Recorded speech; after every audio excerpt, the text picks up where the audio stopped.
Hello guys, good morning guys. Gagawa tayo guys ng leche plan. Ayan, naglagay na ako dyan guys ng sugar at saka water. Gagawa tayo ng syrup. At ayan na nga guys, ang aking syrup. Ganyang kulay guys, okay na yan.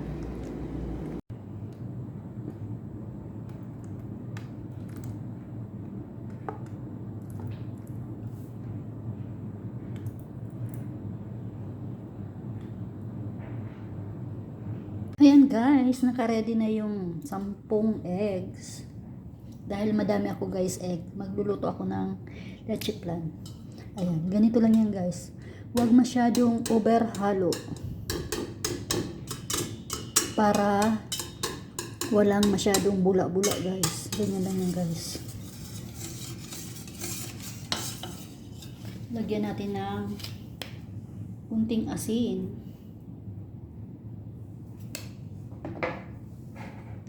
At ibap na gatas guys. Hindi na ako maglalagay ng condensed milk dahil masyadong matamis. Pero yung mga nauna kong ginawang video guys na in-upload ko sa YT sa YouTube, lagyan ko ng condensed milk. At lagyan natin ng konting calamansi juice para walang masyadong lansa yung egg. At konti din na vanilla. Ayan guys, halo-haluin nyo lang, pero wag over mix guys. Guys, ganyan lang ang pag mix nyo guys. Wag yung masyadong hinahalo-halo guys, para konti lang yung bubbles. Ay guys, sinama ko pala yung yung egg white para hindi sayang. Pero sa iba talagang wala yung egg white. Egg yolk lang ang ginamit nila. Pero sa akin, okay lang yun. At saka hindi ko na siya nilagyan ng condensed milk guys.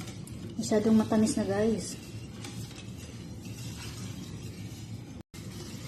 Ayan guys. Gawin ko guys, sasalain natin to guys.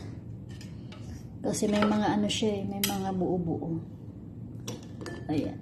Salain natin to guys.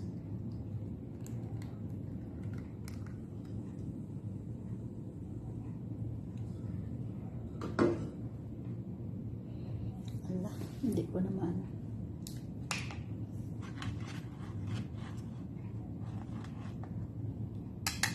Salain nyo guys ng kung pwede hanggang 3 or 2, okay lang. Ayan guys, tingnan nyo yung nasala ko.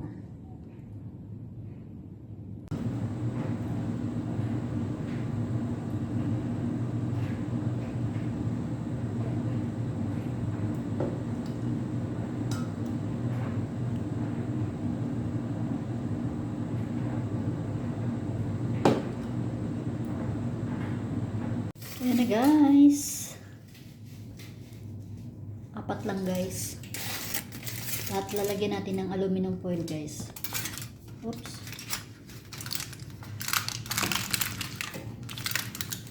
At isasalang natin dito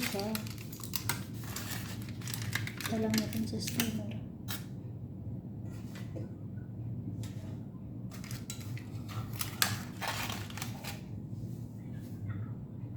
Ayan guys, mga 10 to 15 minutes guys, lutuin ko. Ayan na guys, luto na.